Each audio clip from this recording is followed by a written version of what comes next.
So the economic situation in Italy right now is nothing less than catastrophic. The crisis is deep, it's getting worse. You should think of an economy in free fall.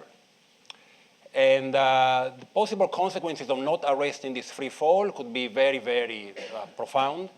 Not only in terms of losing 1 or 2 generations, as is the usual cliche that people use, but potentially losing the euro and potentially losing democracy. The way I want to visualize the recent history is about 10 years of what I would call stagnation. I call that the stagnation period, followed by 3, 4, 5 years of collapse. So stagnation followed by collapse. So one interpretation is that the stagnation and the collapse are manifestation of the same underlying sickness, the same disease.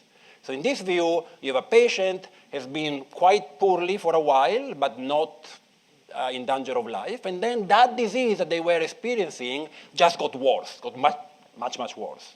So that's one story, it's the same disease getting worse. There is another story that says, actually, no, these are 2 different things. The stagnation is one, say, chronic long-term disease, and then there is the collapse, which actually happens to be a different one. Okay, so you could imagine a patient with some problem, say a long-term disease, like need a hip replacement, and they don't take the hip replacement, and they go on for many, many years. They're not well, but they're not dying, or at least not dying fast. And then suddenly they also get pneumonia. Okay, so these are the 2 possible stories. It's always the same disease, it's getting worse, or it's the 2 different diseases. First, a few facts. The Democratic Party, which is, as you know, our Labour Party, let's say, lost 3.5 million votes. Still got about 30% of the votes. The Popolo della Libertà, PDL, which is a privately owned, let's put it this way, Tory party, lost 6 million votes. Still got about 30% of the votes. Monti, I think, lost something when he decided to run. I think he picked the wrong allies, it was the wrong attitude, and simply it's not his job to run. He had to become, we really need someone above the fray, and he decided to run. A mistake, he got about, maybe he's a good candidate, Monti, to be honest, but here, in London, but voters in Italy happen to be Italians. So he got about 10% of the votes. The Movimento 5 Stelle, 5-star movement, as John pointed out, is a big surprise. They got 9 million votes, and I think they're a real winner of this election. They simply don't know what to do with it. Basically, Beppe Grillo, when fishing in the sea of our discontent, and didn't catch fish, he caught a whale.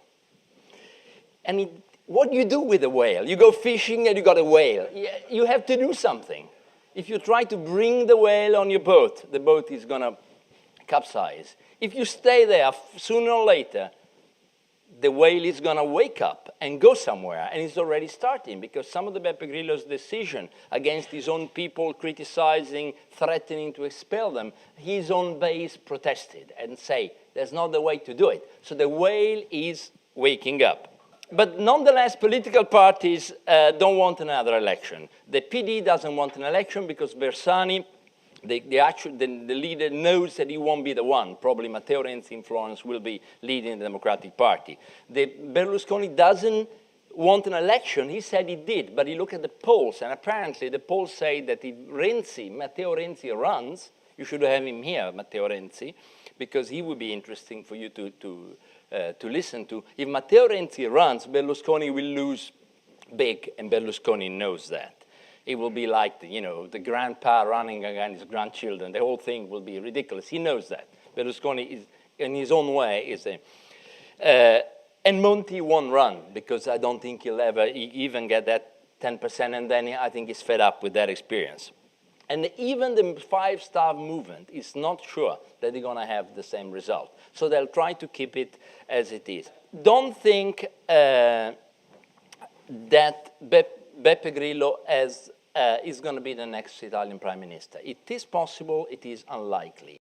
is now has had a few months of extraordinary popularity. But don't forget that Italy is an operatic society. We cheer the tenor until the very moment we boo him or her off the stage. So the best scenario is a good president. I predict a woman. Severino, Cancellieri, Bonino, Boldrini in this order. I think Mr. Berlusconi will go along somehow. Mr. Berlusconi is a great tactician.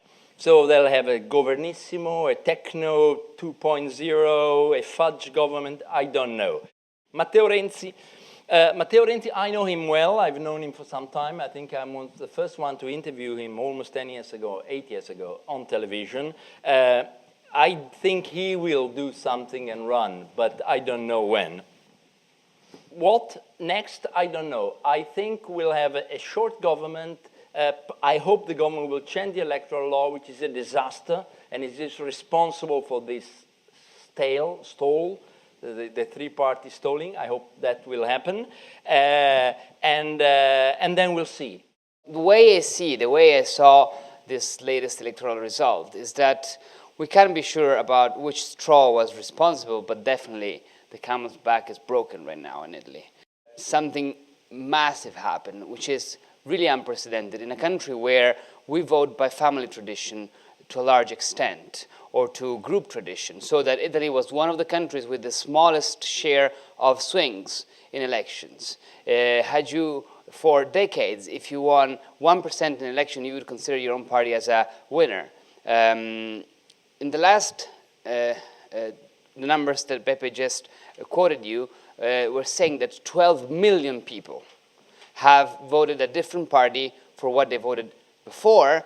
More than that, those 12 million people have voted for a party that wasn't there in the ballot sheet before in the last several elections. So this is why I'm talking about a massive paradigm change in Italian politics.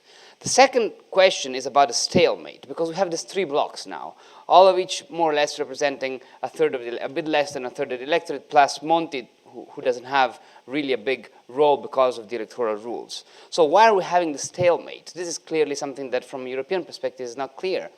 How can we explain this massive vote shift?